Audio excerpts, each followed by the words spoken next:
Paraplegia.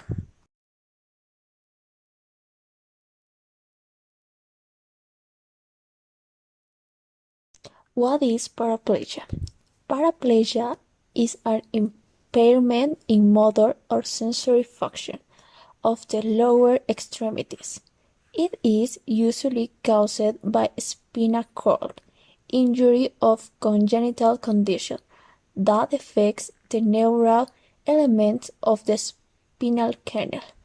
The area of the spinal canal that is affected in paraplegia is either the thoracic, lumbar, or sacral regions.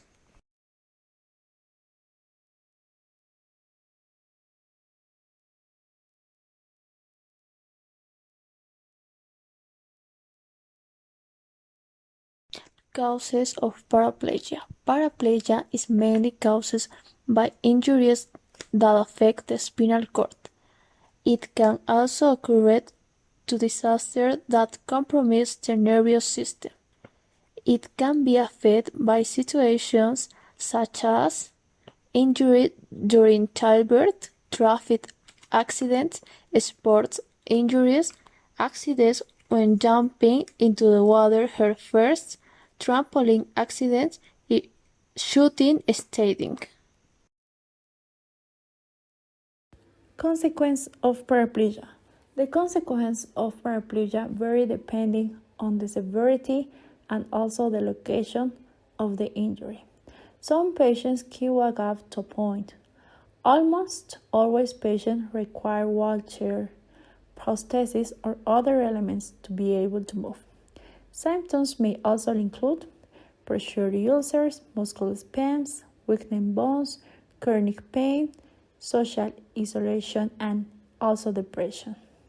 For people with paraplegia, learning to live in this condition becomes a permanent challenge because activities that were considered simple, such as bathing, dressing, urinary and intestinal elimination, and transfers, become an endurance test cycle which requires the help of the other people, environmental adaptation, and the use of special equipment to perform them. Treatment. Individuals with paraplegia can range in their level of disability, requiring treatments to vary from case to case. Rehabilitation aims to help the patient regain as much functionality and independence as possible. Psychotherapy makes people to improve strength, range of emotion, stretching, and transfer skill. Most paraplegics will be independent on the wheelchair as a mode of transportation.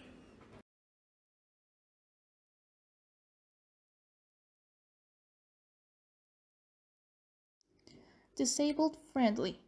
A good example for the concept of disabled friendly is the Catholic University of Bolivia, that counts with spatial areas for the people with this condition, like the accessibility of the campus as well as the services provided to give them the best possible quality of life.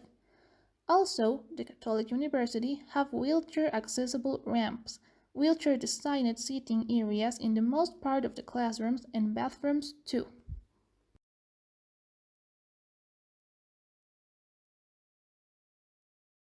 Unfortunately, in Bolivia, not all universities or other places, like restaurants, parks, cinemas, coffee shops, and even public transport, counts with spatial areas for these people.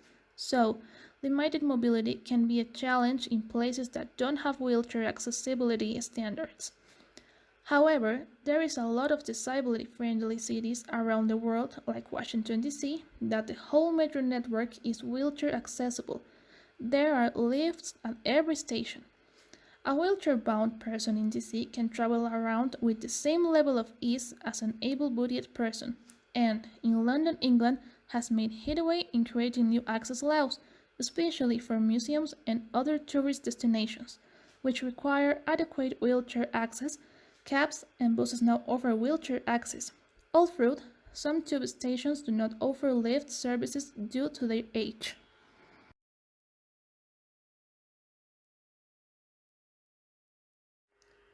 Conclusions.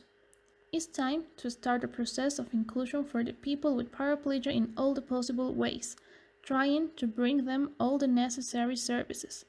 There is a lot of mobility and accessibility devices. There are a number of products that will allow a person with paraplegia to remain independent, and even a house modification is possible for these people.